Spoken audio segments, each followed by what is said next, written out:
All right, guys, we're back again with another episode of PFREI. I'm your host, Fuquan Bilal. Today we have Brent Bowers. We're going to get into some land deals today. We're going to talk all about it.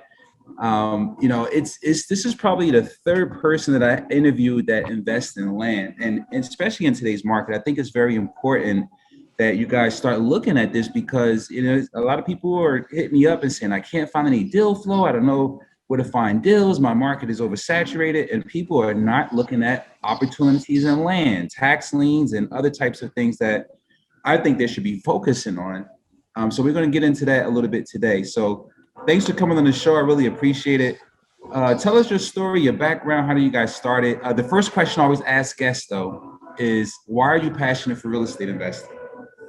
Well, Fuquan, thanks so much for having me for a passion for real estate investments. This is a big honor. I've heard amazing things, and I've listened to a couple shows, and you got great guests actually. And as far as why am I passionate about land, I would say I'm passionate for many reasons, but I would say the number one reason is I've got my top five, but I would say my personally number one is it's very easy and simple. There's not a lot of moving parts. There's no leaky roofs or toilets to fix or foundations to repair. I mean, and I've set it up to where it's truly passive.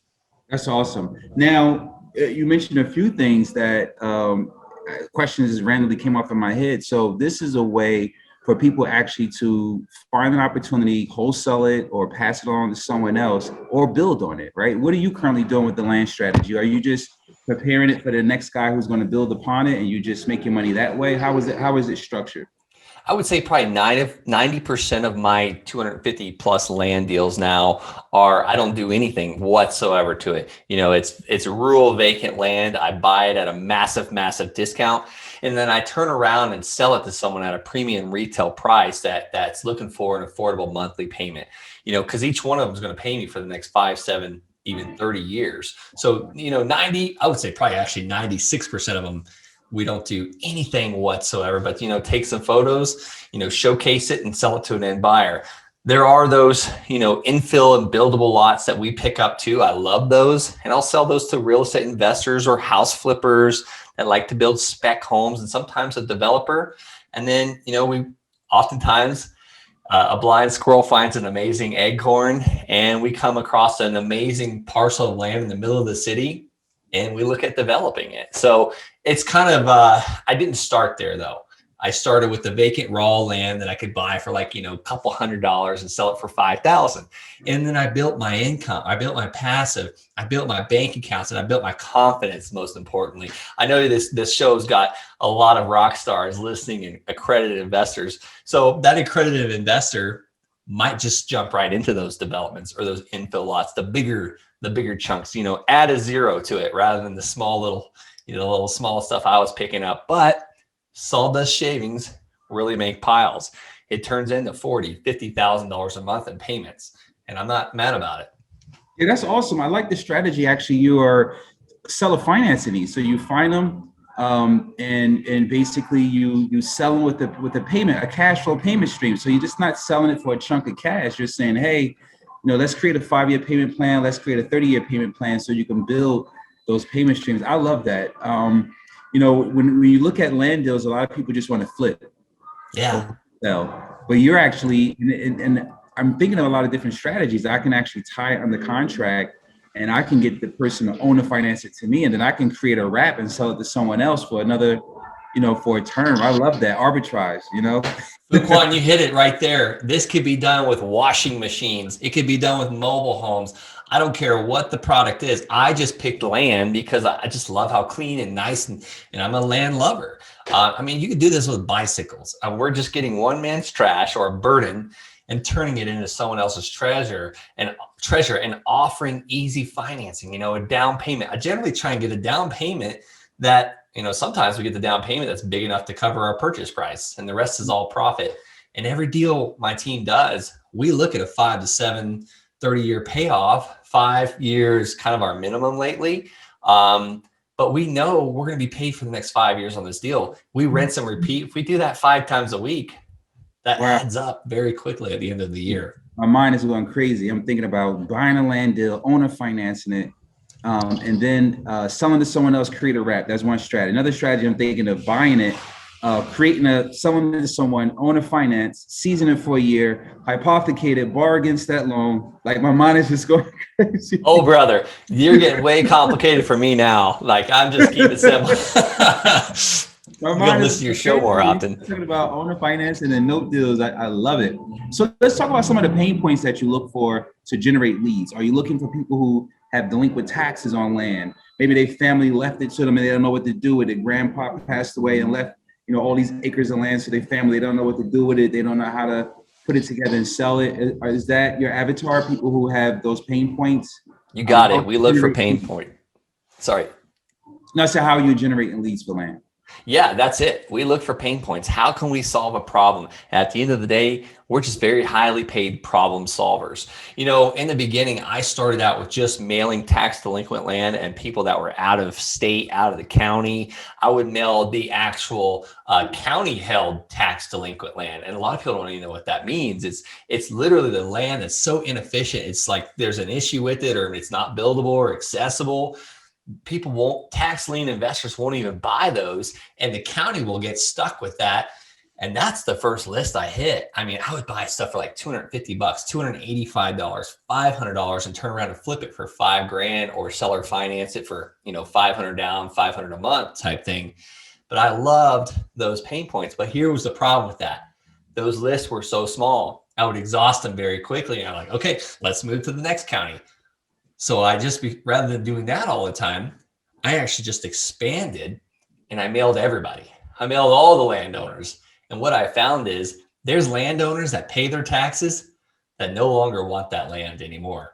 It's just at the right time, you get the right letter in the right hands. And it's amazing the problems you'll find. 99 out of 100 people don't need us. And that's okay.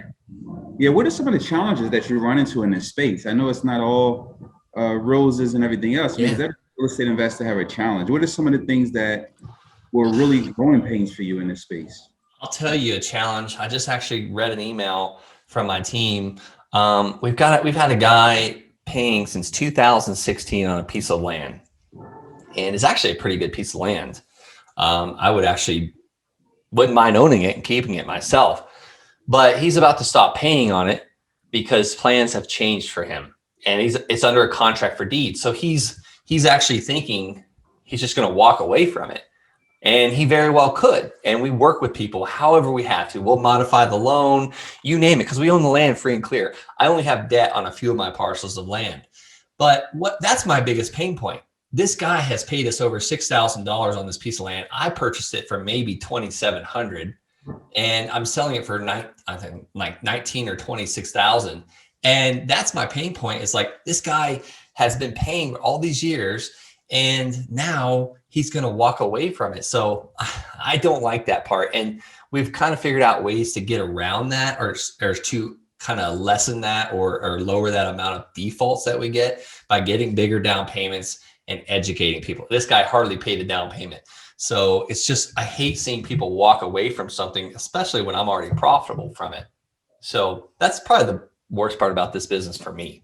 And then number two, probably the second worst, is there's nothing to depreciate. You can't depreciate land. There's no building on it. So you still have to buy the rentals. You still have to buy the commercial buildings and the apartment complexes, or, get involved in a syndicate so you can have tax write-offs. Because I have no tax write-offs with this land. I just got a cash problem. Income, like ordinary income, because it's a note. There you go. Ordinary income. So, wow. Yeah, it's interesting. So what markets are you targeting? Are you just doing it in your state, or are you doing nationwide? No, not nationwide yet. I'm in Colorado, Florida, and Arizona. That's where I own land. I'm actually about to go into California. We're going to test that out, but those are my states. Yeah, I mean, you should have a lot of land for the funds that are doing medicinal plants, warehouses and stuff like that. Those guys haven't reached out to you to buy land. I know a lot of guys who run funds doing it. They look for, land and, other things that they can buy to do grow houses and stuff. That haven't been on your list? You know what? It's so funny now that I've gotten on these podcasts and things like that, talking about what I'm doing. I just had a hedge fund reach out to me. They pretty much said, we'll back you with pretty much anything. And, they're pretty cool. I mean, they're just trying to deploy money. So it's been interesting. It's something new for me, especially kind of doing most of it with my own money, because I would run out of money eventually. And then I would have to flip or wholesale a couple parcels of land and, build my funds back up again. And then I was like, this is crazy. And then I had a partner approach me with some funds, and then we just started doing partnerships. But it's always something. We're always evolving. But no, I haven't had a lot of people reach out until I got on the podcast. Yeah, that's a lot of they targeting and looking for places where they can build grow houses and stuff. So I know that it's hard for them to find certain places. You mentioned Colorado, California. Those are places where it's legal basically, and that's the main. Those are some of the main states they're targeting to build these grow houses and stuff. So that was pretty interesting. Let's have 1,100 acres. Maybe we can talk about it. That's awesome. Do you see? I'm trying to think of other opportunities with land. Another thing that comes to mind is, the opportunities of, I think it's conservation easements or something like that you can do with land. I'm not sure how familiar you are with that. You might want to look into that as well. It's for like tax write-offs and things like that.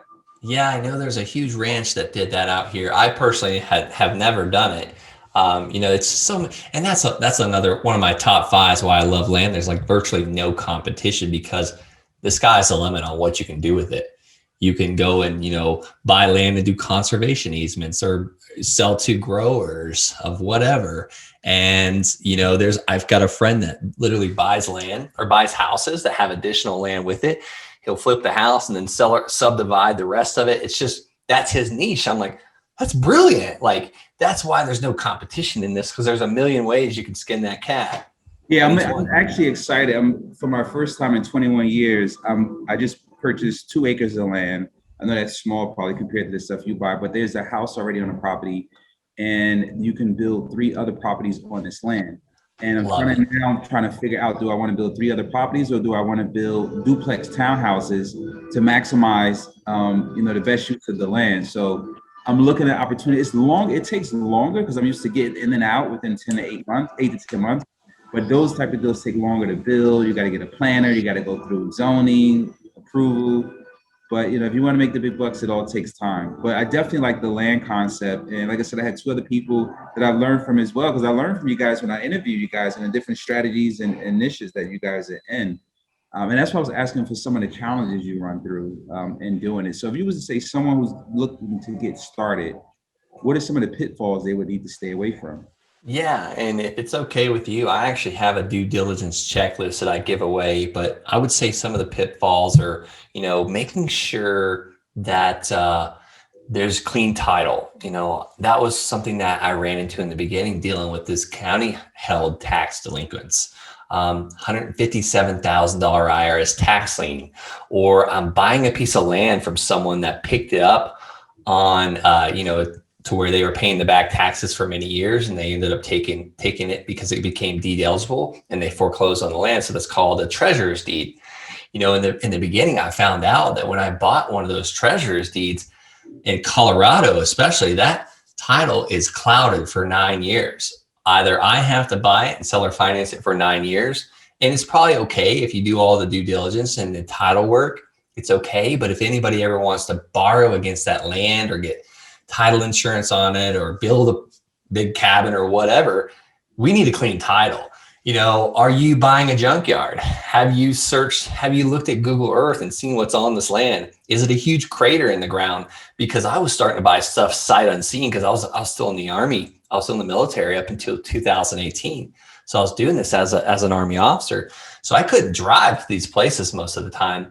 So I kind of learned along the way. Most of those were stumbles on my part. And it kind of sounds stupid for me to say this out loud, but those were simple little things that could have been avoided. But now I know. I didn't know I didn't know then what I know now type thing. So those are probably some of the most common for me. Yeah, that's good that you mentioned that. And the due diligence checklist, will at the end of the show, you can shout out your email. People can reach out to you directly. That way you can establish more relationships. I would love that, and I appreciate that value add. So even when you're going to sell it, what are some of the things that you can share with people who's new when they're looking for buyers? What type of buyers are you looking for? Who are you marketing to? Who are you targeting to kind of offload the stuff you're buying? Yeah, let's just say it's a vacant, raw piece of land, like an hour outside of the city. It's kind of on the outskirts. How do I sell that stuff? Let's give the listener some practical steps. I kid you not, I did my first 10 land sales on Craigslist. Another really cool thing that we use is Facebook buy sell groups. So when it's snowing in Wisconsin or New York or Cincinnati, and it's just really dark and gray, we like to list our Arizona and Florida land in those areas in those buy sell groups because we get people just come on and just pay some down payments. So that's one way. Facebook Marketplace. I'm on all the land for sale websites like Land Watch and Land Flip because people are actually going there to buy land. And then sometimes if it's got an address, we'll throw it on Zillow or list it with a realtor if it's a big enough property. As far as pitfalls when looking for buyers, I get that down payment and I get a documentation fee before we do any paperwork because I've found that people just want to, kick the tire down the road, kick cans, you name it. But when they actually put their hard-earned money down, that's when they're serious. So that's probably another thing that I learned on the sales side of things. Get nice photos, get video, get drone photos. There's people out there that will do that. And guess where I find those people? Buy sell groups. So, and they'll even put a sign out there for you while they're at it. So it's just, there's so many ways to do it. And I notice a lot of people try and sell land. They just want cash only and they don't take any photos. And that's why that stuff sits on the MLS for almost 2 years, because it's like, you got to make it, that person that's sitting in, Cincinnati, Ohio, buying land in Arizona, you got to make them feel like they're actually on the land, show them all the aspects, tell them all the information, because they're making, that's risky business. They're not driving there. So those are probably my best tips I can give. Yeah, setting up for a great presentation and also terms. The terms that when you're marketing it, you're marketing owner finance terms, down payment, and everything else to make it available, easy for people to get access to. They can put a small down payment and then finance the rest. And plus, the presentation package you put together is definitely will help you help you within your exit strategy. So yeah, that's a lot of great tips.